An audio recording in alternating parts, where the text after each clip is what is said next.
Welcome. In Chapter 7, we will be discussing acids and bases.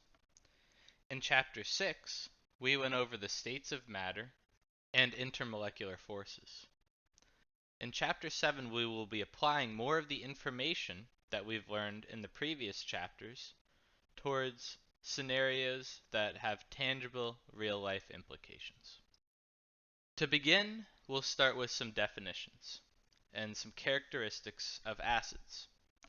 Acids taste sour. Some examples that you might be familiar with would be lemons or oranges. These are both fairly acidic and can have a sour taste to them. There's a test called a litmus test where you take a piece of litmus paper and expose it to a substance. If this paper turns red, then the substance in question is acidic, and we'll go over a little bit more about what that means in the future. Acids also react with active metals to release hydrogen gas, and there's a reaction between acids and bases that's going to form water and a salt. We'll look at this reaction in more detail in a few slides. In contrast, bases also have a few characteristics that are specific. Bases will taste bitter. They also turn litmus paper blue. The litmus test is a great way to tell between an acid and a base. By touch, bases will feel a little bit slippery, and these will react with acids to form water and a salt. The litmus dye is extracted from a fungus and then coated on sheets of paper. When these sheets of paper come in contact with the solution, they will turn blue if the solution is basic, or they will turn red if the solution is acidic. Acids, bases, and salts are commonly used in a lot of household functions. For example, on the left frame are some household acids that you might be aware of. Wine vinegar, red wine vinegar, is an example of acetic acid. Vitamin C has ascorbic acid in it, and lemons and tomatoes are also slightly acidic, which gives them some of the useful properties in cooking. In the second tile are some examples of bases that are commonly used in the household, like Drano or baking soda. And then finally, in the third tile are some salts. For example, kosher salt is just sodium chloride, which is used for cooking, but then also magnesium sulfate and aluminum sulfate. So what exactly is an acid and what exactly is a base? We're going to look at two sets of definitions that describe these molecules. The first set of definitions is called the Arrhenius definitions, or the Arrhenius theory. In this theory, an acid is defined as a molecule that can ionize an aqueous solution to form hydrogen ions, or H+ ions. We can also refer to the H+ ions as protons. In Table 7.1, we have a list of some of the most common acids that are used to produce the H+ ion, or the proton. In the third column, we have it designated whether this acid is strong, moderate, or weak. And in the fourth column, we have some common uses for these acids. For example, sulfuric acid, one of the strongest acids that exists, is used as battery acid and as well as in fertilizer manufacturing. This material is extremely corrosive, and it's one of the reasons why you have to handle changing batteries with care. Another common acid is nitric acid. This is also a strong acid as well as an oxidizer and is used to manufacture explosives. One of the common themes that all of these molecules have is that when you place them in water, they will form hydrogen ions, or protons, H+ ions. Next, we can look at the Arrhenius theory for bases. The Arrhenius theory for bases states that a substance will produce the hydroxide ion in aqueous solution, or the OH- ion. If we look at table 7.2, we can see some common bases, such as sodium hydroxide or potassium hydroxide. These are used to make soaps.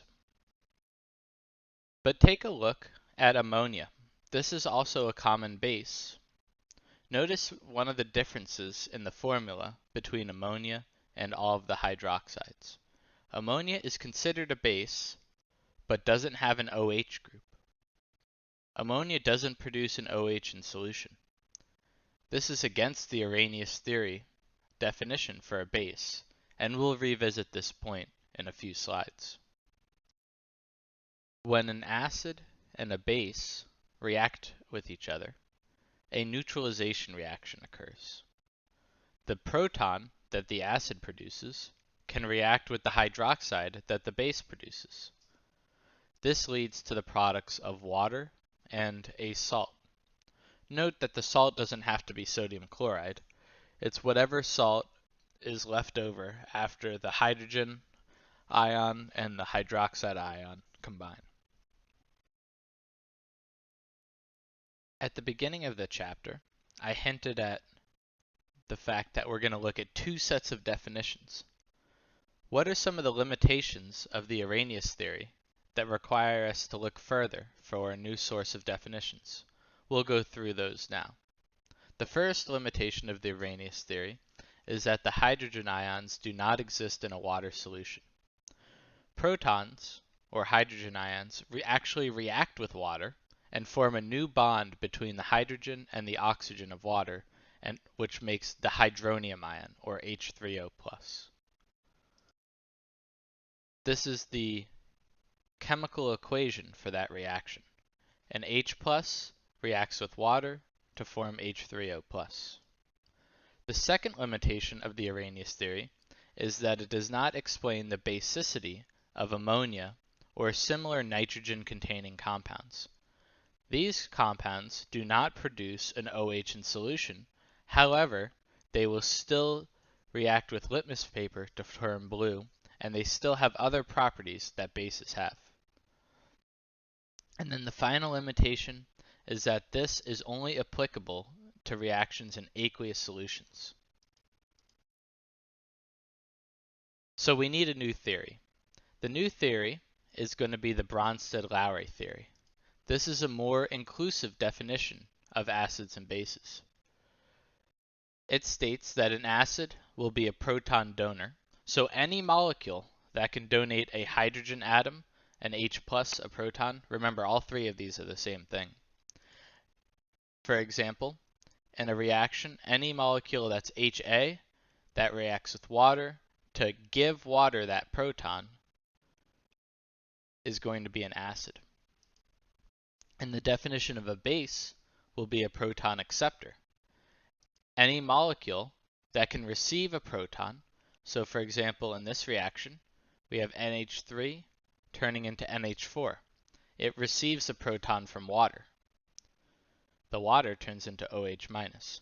So in this example, the NH3 is acting as a base. It's a proton acceptor.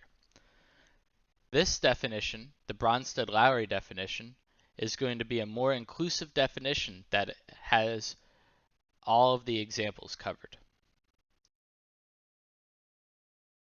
Why was this chapter titled Past the Proton? Well, that's exactly what's occurring in an acid-base reaction. Here's another way to think about it. Imagine two children throwing a softball back and forth. Each of the children has a glove to catch the softball, and there's one softball that can be thrown from one to the other. In the case of an acid, this is going to be represented by the child that starts with the softball, and the lone pair of electrons that's holding the hydrogen can be thought of as the glove holding the softball. When the acid gives away the proton to the base, you can think of the first child throwing the softball to the second child. The base is able to receive the proton by forming a new bond with the lone pair, or catching the softball with the glove. At the end of the reaction, the base now has the hydrogen attached to it, or the proton attached to it, and the acid has an empty lone pair, or an empty glove.